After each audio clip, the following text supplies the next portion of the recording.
If you give me a dead motherfucker calling me James Lee without that comment that I beat the reaper with the black hood on the set, young snug with the blood red slab, pumping back the body singing. Where RRQ, of course, did pick up Boxia a couple of times and kind of have this sort of trend being set by them towards other teams as well. Now, Rocket's being removed, being one of the most solid frontliners right up there.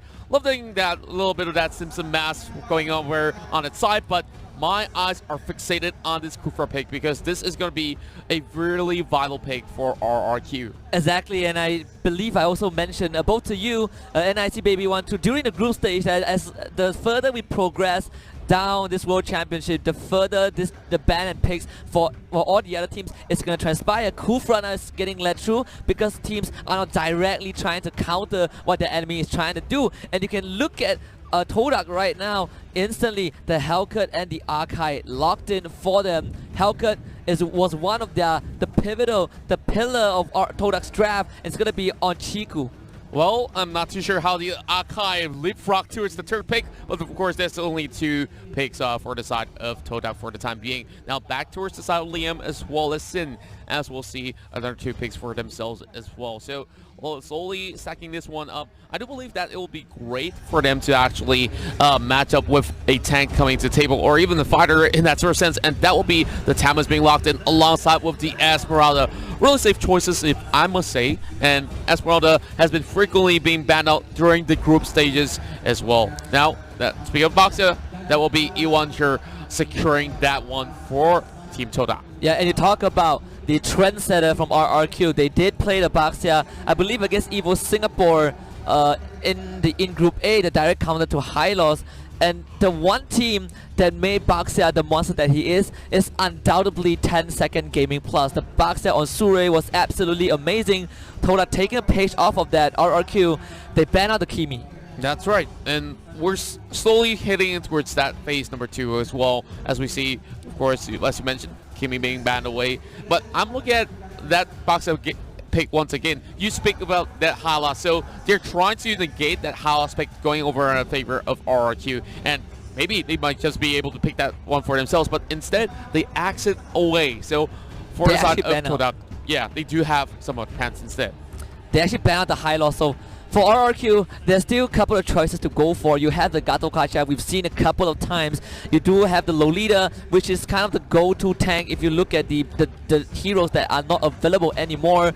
But Evo's Legends, they showed us 2 games of Minato as well. Maybe RRQ, reigning from the same region, might pick up that Minato just to deal with what TODAK has to offer. But TODAK, they will have the first pick advantage in the second draft, and guess what? Dyrov will make an appearance on the grand stage. Wow, Dyrov heading in towards this pick here. I thought that they would actually go in for perhaps a mage, because we see a lot of all those sort of the huge tanks already in the front lines, and now of course that's going to be something that's pretty well bursty.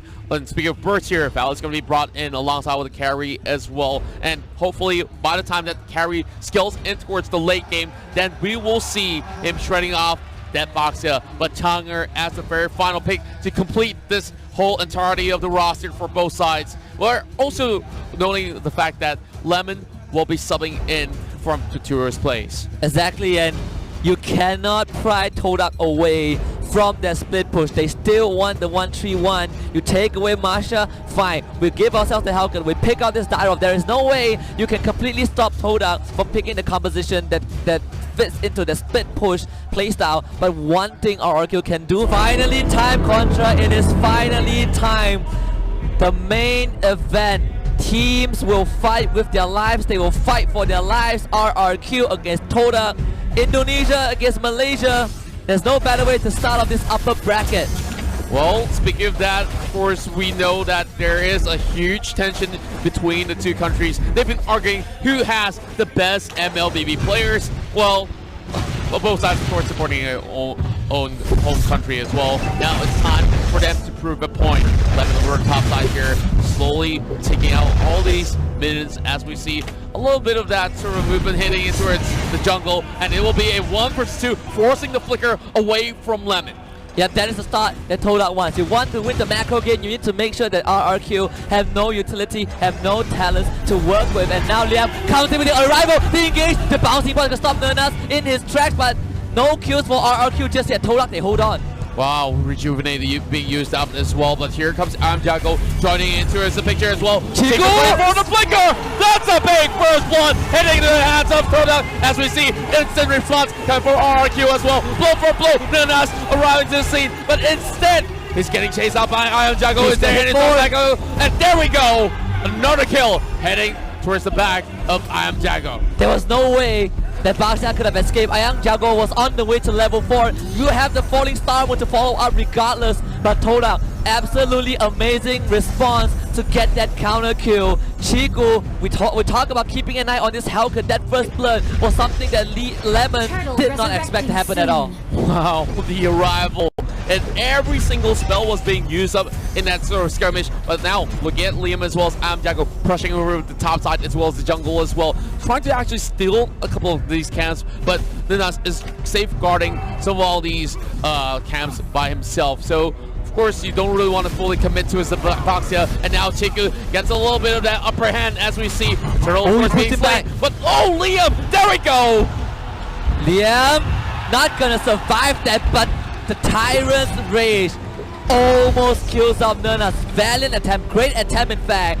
The fact that the Chiku got the first spike burst on top of Liam, bringing him down to less than half health, that was why they were able to kill him off. But if any other case, I think Liam would have survived that, no problem. But now Chiku is going to get scary. 2-1-1. This early lead is going to benefit Hellcat so much, especially when they're dealing with carry. The gold grab doesn't show much difference just yet, but a little lead might be all our TODAK need. And now Jago goes for the engage. Not able to steal the buff away, but the rest of RRQ are going to collapse in. Nanas will call out with the tortoise poisons, not able to escape, but the re-engage from Miwan. The Hurricane that splits Liam for the rest of his team. Lemon is Dado, jumps right in, gets stunned by Baxia. Here comes the night, the light has been turned off. Chico right in, and TODAK find 2. Wow, the huge invade started off right there as we saw Liam getting pummeled out, and there was nowhere that Kufa could have escaped. And now even Lemon faltered for the second time coming. TODAK here staying real strong, and you know what? The 6th member of the team are definitely the crowd. Yeah, and the crowd is going absolutely wild, and for a very obvious reason. Hurricane dance for E1. Liam again isolated from his team. They do lose the Dyro, but to what avail? Here comes back up from Lemon, but Chico with the spike. Jago to go in with the ultimate, the falling star Moon not connecting on the Chico. He gets out, but Jago hitting get anything in return. Moon zoning out this Esmeralda. TODAK they get out. Liam here trying to re-engage as well. Here comes the knockout over onto Chico. They will take down the Hellcat and shut him up. Now Jago re-engaging and stealing some camps away. They're trying to push it all the way through and hoping for a dive. Well, Sin has managed to secure one turret for the side of RRQ. Look at Esquire though. He's going to be diving all the way to the back, and this clear-off is causing a lot of mayhem. The setup for the 1-3-1 Nanas though, not in a good spot. Baxia tanky, but might not be tanky enough. Trying to walk it off, but Kufra with the time to defend. He actually gets out! Nanas will survive that 4-man gang, but Turtle goes over to RRQ. Filthy escape as we see Nanas slowly backing away, and everyone thought that he would be able to actually fall right there, but he was pretty calm. He calculated every single dot of damage in that sort of sense. Now, look at the itemization. Everyone's still trying to work their way up towards their core items up. And of course, that's going to be the first item coming out for the side of Carrie. And she's aiming for that Demon Hunter sword much later on. But we'll get TODAK here. 3-man in the mid lane. Same goes to RRQ. They're kind of having a same sort of a strat heading into this battle. That's why we keep seeing them lock horns time after time, and Jago now tries to go in for some chase. There's a bait from Nanas, but Jago not going to go for it. RRQ, they are looking at the map right now and can see that they are TODAK going for the 1-3-1, but solo kill from Sin onto that Dyro. Now RRQ, they're looking for the opening. Nanas just get away with the ultimate, the disengage. But RRQ, they should have some confidence because of that solo kill, the 1-3-1. TODAK's specialty being exposed to a loophole. Well, speaking of all these loopholes, definitely there's going to be a little leakage over the top side here. Flicker coming out from Chiku after the Dark Knight falls, so he will have a little bit of that sweet escape. But that will mean that the turret will be opened up, and there's a lot more space being created by RRQ. RRQ, they're coming into the middle lane. And for the Baxia, for Nanas, not as active as soon as this box set from 10S Gaming Plus. RRQ, if you're dealing with this Kufra, you have to remember there is constantly the element of surprise. That was how the re-engage 2 minutes ago caught TODAK off guard. The gold grab showing is RRQ's direction. They're gonna push X-Ray back and they finish off the Dyrov killing spree for Lemon. And you were just talking about catching somebody off guard right there, and they just showed you how they do it. X-Ray now on the back foot, 0-2, and now a little bit of a tickle over the side of Moon as well. There might just be some engages heading in towards the side of Liam, but that's not going to be all too great for the side of TODAK to actually go in hastily. Now, Turtle's definitely spawning towards the lower side, which means that there's going to be some tussle in the jungle. They're going to kill him up immediately. No way out. Mega kill for Lemon. They will try to zone out Nerna's RRQ going for this turtle. The one way to beat the speed push composition is to get those turrets early on, is to force them to team fight with a man disadvantage and RRQ. They are doing everything right. Now sieging on the middle lane, but guess what? They found Moon and they send Chang'e back to the Moon indeed. Chico trying to run away with the Darkest Falls and he will be able to get up, but I Am Jago is waiting. Jago. Chico, they want some fruits. RRQ is hungry. They will find a mega kill for the Esmeralda. I Am Jago now 4-0. We're seeing a little bit of that change of tides as we see RRQ now getting a little bit of that slightly, only 2k of the difference, but I Am Jago trying to set up the dive, but there's no point engaging towards Nernas. And that's just slowly falling back, and well, over on the top end, they still have not destructed that tier 1. So for the side of RRQ, they're focusing on towards that mid lane so that they can easily roam across those jungles here. Now, starting things off, I would say that members of TODAK gotta be really careful on their positioning, because we see a little bit of that error being forced, especially when they hit for those turtles. Exactly, and I pointed out, Dyrov not good in team fighting situation. His only purpose, his sole purpose this game is to synchronize himself with Chiku, with the Hellcat to go for those split push. But because RRQ took down all the outer tier turrets in the middle lane, TODAK has less space to work with. Lemon being knocked back into the wall by the Hurricane Dance. 3 members on top of this Tamus, but Lemon just gonna walk it off. Well, he didn't even bother at all. He knew that they don't really have that much of a damage output. As we're looking at RRQ here, it's being pretty much well tanky in that sort of sense as well. And I Am Jago here soaking the damage with the Esmeralda. Oh, the stun. But there we go. Liam re-engage. Liam with the Tyrant's Revenge gets the bouncing ball into Nernas. He does find 3. RRQ, they know.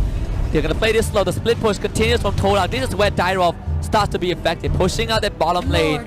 You peel RRQ away from the rest of the team, you might win, but Moon, the flicker comes up, but Sin is not going to let him get away. They slay the Chang'e once again. They were all 2 split up, and now they're also having a rival towards the bottom side, which means that the split push is rendered useless. And then that's now getting chunked out by I Am Jago. There's no escaping from this, but he's just buying enough time. And meanwhile, there's still something happening over mid lane. Yeah, and the arrival also another factor. If you look at this replay brought to you by Ryu Mobile, there was nothing that that TODAK can do. They do get the kill onto a member of RRQ, but to what avail? The arrival stops the split push. As long as you are able to match TODAK in terms of their map presence, you have no problem stopping that from happening. And X-Ray, he cannot fight. He's not ready to fight anytime just yet. Less than 10 minutes, RRQ. Size on the Lord. The Lord's going to go over to the Indonesian squad. Certainly agree with that. And with this sort of Lord takedown here, RRQ is set to close out the game. But Lord number 1, not really all too effective if you really want to commit all 5 members to actually defend the base. It's still relatively possible for TODAK to actually hold on for dear life. But now with that sort of goal extension, about 8k in total, I'm not too sure. TODAK needs to find a way to actually come back. And first of all, they really need to focus onto at least a single target in that sort of sense. Yes, they do have some tanky units, but X-Ray, like you said, is not ready to actually head into skirmish. He can only do 1v1s. In that sort of scenario, then are they even supposed to split right now? Because every one of these members of RRQ are slowly finding a way to break open the base. RRQ will knock on TODAK's door, and TODAK's will go with engage E1 with the Hurricane Dance, but they immediately send him back to Fountain. 1 down for TODAK, and there's 1 inhibitor for RRQ. The Lord has been slain. Nernas will throw this poison, try to defend, and Lemon gonna push right and beat the front line. RRQ being really patient. Nernas now caught out, and they will make pineapple punch from him, and the engage from RRQ will slay X-Ray for the 3rd time in this game, and Indonesia are looking for that first crystal. They will take this opening match. Chico tries to save the game. You kill off Lemon, but gets pushed back by the Valiant. I am Jago on the monster kill streak. They don't have the minimum just yet, but it's pushing in. TODAK, they need to defend 2 versus 4. Can they do it? E1 clearing out the minute as much as he can. Moon is right in the back. E1 gonna give his life for this, but RRQ size on next, size on crystal. They will take game 1. Decisive game 1, ending off just about 10 minutes past that.